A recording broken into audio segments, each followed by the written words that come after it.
Сәлем достар, бүгін сіздермен бірге жаппасай тағамын әзірлейміз. Жаппасайға ең алдымен қамыр илеп қою қажет.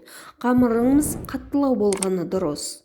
Содан кейін салмасына көшеміз. Салмасына ет, сәбіз, картоп, капуста, чеснок қоссаңыздар болады. Жақсылап салмасын қуырмалап, су құйып, бұқтырып қоясыздар. Ендігі кезекте қамырды жақсылап жайып, майлап аласыздар. Май барлық жеріне толықтай тиюі қажет. Содан кейін арнайы төрт бұрышта бөліктерге бөліп, жаңағы бұқтырылған салманың бетіне реттестіріп, жаймалап шығасыздар. Майланған қамыр бір-біріне жабыспайды. Алынғанда жылдам алына қалады. Жаппасай тағамы ерекше, сондай-ақ дәмді. Нан салмаға қарағанда дәмдірек болады, өйткені бұл буда бұқтырылады. Жасап көріңіздер.